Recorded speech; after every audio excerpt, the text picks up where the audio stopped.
Okay, so we're here. Luke's doing a great job on the walls. We're ready to start working on the pan. So we're working on this curbless entry shower, and we have a single slope going this way. So as you're standing in the shower, I get the question a lot, where do you put the drain? Do you put it on this side? Do you put it against the back wall? The reason I like to have it on this side of the wall is because when the homeowner's taking a shower, they're standing on the slope going this way, it's not tilted one way or another. So they're going to be having the shower come here. If we took it from zero, like a true curbless entry, and dropped it all to a line drain on this back wall, when they were taking a shower, they'd be standing on a side hill, which can be done, and I see it done all the time, but I think this is a little more comfortable. So that's why I like to do it this way. It also is a shorter line drain. It's not such a long drain. But in order to make that happen, we need to do kind of a special little transition here. So Luke, why don't you hop in here and check this out. So we got our Hydroband sheet membrane all down, everything waterproof. So yeah, we got our Hydroband sheet membrane. Here's the transition that I was talking about, and I get a lot of questions on this. So we're basically tapering from zero right here, and we're going to have our field tile. This is going to be our mosaic for our pan. Non-slip, I wanted a 2x2 so that there's plenty of traction on here. And we're going to have to do this taper cut right here. So the way that we do this is we make these angled cuts, and these are going to fit right inside here like this, and then the shower floor is going to butt up to it. So let's get going on that. Let me grab knee pads. And another nice little trick is using this stucco tape to hold the Schluter in place, because sometimes the Schluter, when it's wet, doesn't do what you want it to do. Like it probably wanted to sag down a little bit. So a little bit of tape while this is curing. This was set yesterday. You can just, use red tape or blue tape to help you out with those Schluters. Even on the walls, sometimes it's nice to use the blue tape or red tape. So I got some Pro Light thin set mixed up pretty stiff here. Again, this is almost like I'd be setting quarter round with. Real stiff. It works good for doing little intricate details like this. So I'm just going to butter this up kind of like a celery stick with peanut butter or cream cheese. Whatever you like on your celery. What do you like, Luke? Peanut butter or cream cheese? Cream cheese would be better. Not a fan of peanut butter? Oh, I like peanut butter. But peanut butter and celery, that seems like an odd combination, huh? Yeah. Have you ever had it? Not peanut butter, no. Maybe that was just my family. Maybe it was good. I just always remember as a kid having peanut butter on my celery stick. Leave a comment in the section below if you've had peanut butter on the celery stick. Because if I'm an oddball, I don't want to keep referring to it. But okay, so yeah, I just got a nice. I call it burning in. I burned in the thin set good on both edges. Some people say keying in.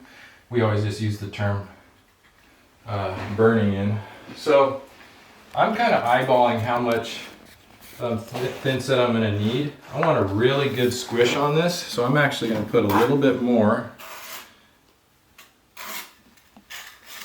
A little more thin set, because this is one of those areas where I want 100% coverage. And we floated this, we packed this with deck mud yesterday just to fill it out so it's solid. Again, I want 100% coverage in these wet areas like this. If you leave pockets, it's just a place for water to build up and mold and all that stuff. So this is actually really good.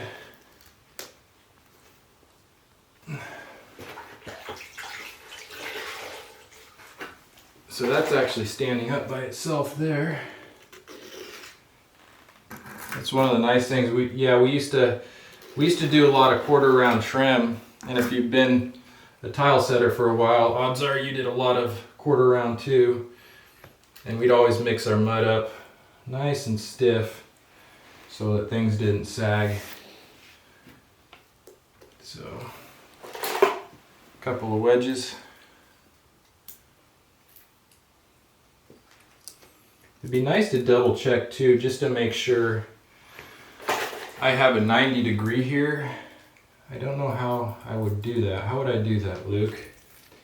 It would take a really small square. You could cut a I could flat cut a stick square. down. Cut a flat stick down. Yeah, so I'll check that before I do that.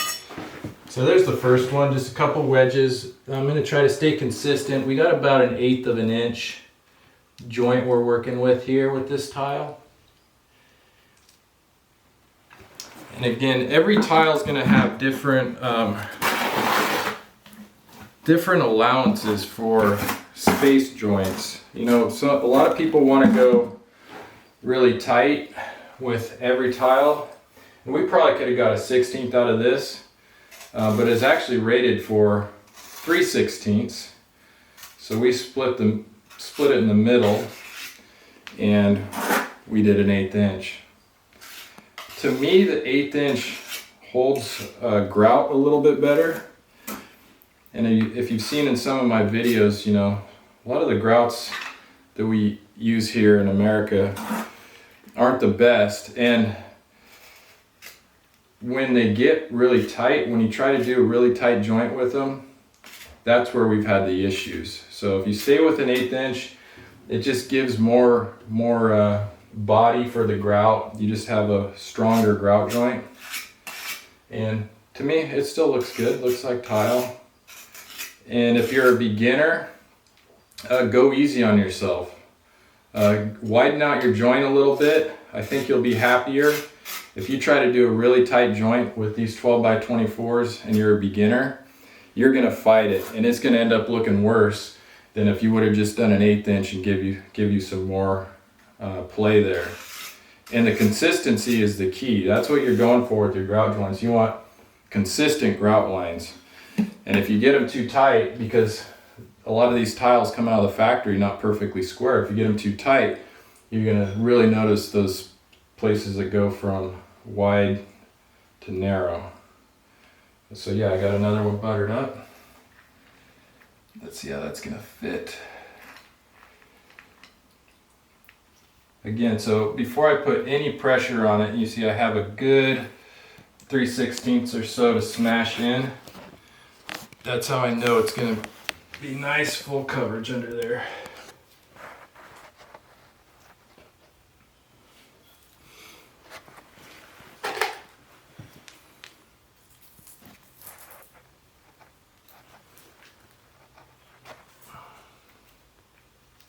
So a lot of these things in tile work are a lot of detail in them.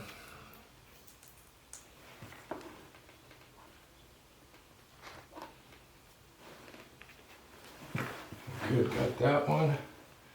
And what I'm doing here is I'm lining up the joints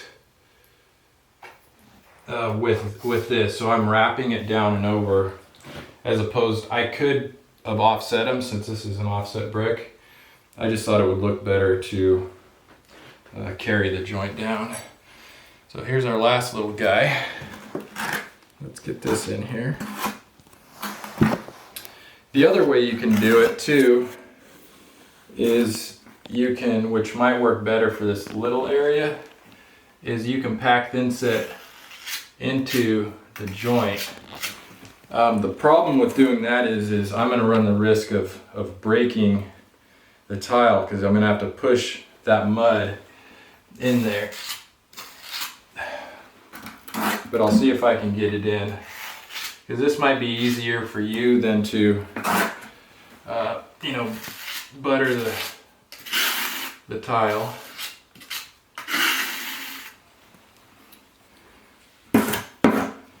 So I'll try to dado out a little bit of thinset here to allow for the tile.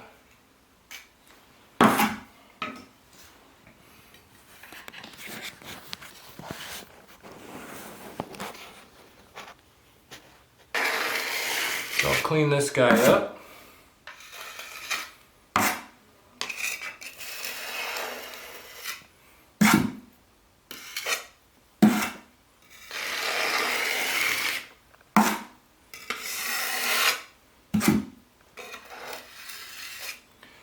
So, and I probably didn't need to cut this taper as far down, because I'll show you in a second with the floor tile. You know, that's going to get covered.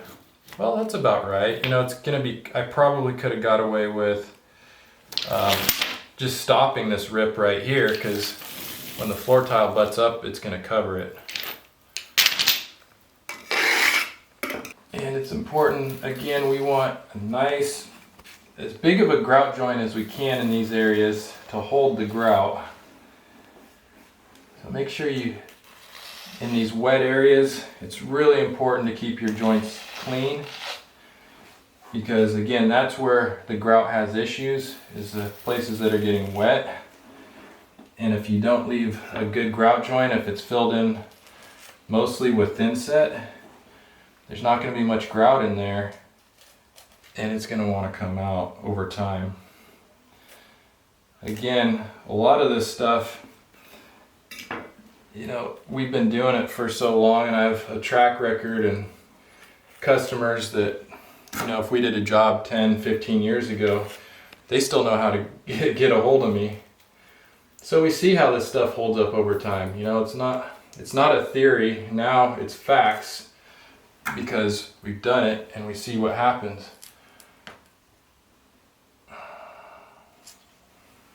So little stuff like this can go a long way from avoiding those callbacks.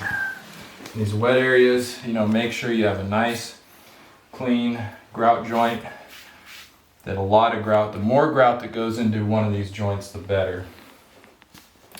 So I think that's pretty good. I'll do a little more adjusting here just to get us where we're supposed to. And that's it. It's kind of like doing dental work, but yeah, I probably would have made a good dentist, huh? Doing this stuff. They have a tough job. So my father-in-law was a dentist, and he probably the best dentist that, well, he is the best dentist that I've ever been to or heard of. I mean, in the area, he was the most successful dentist in our area.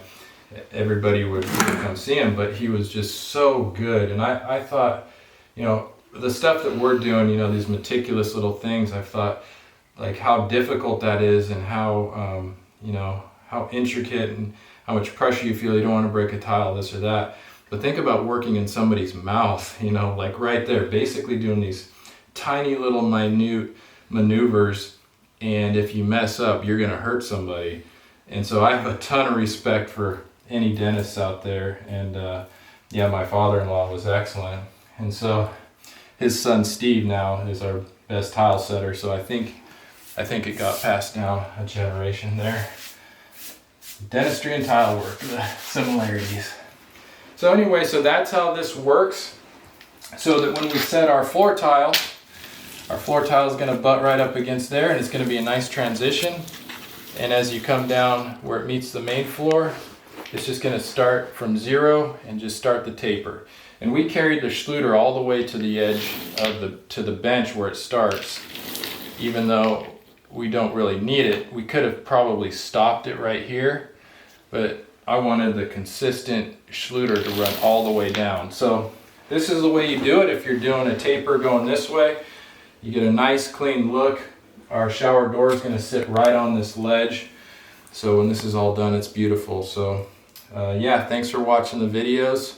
I hope this answered your question. If you have any more questions, leave it in the comments below, or go to tilecoach.com. You can find me over there too. So last but not least, I love you. I love being your tile coach. We'll see you on the next video.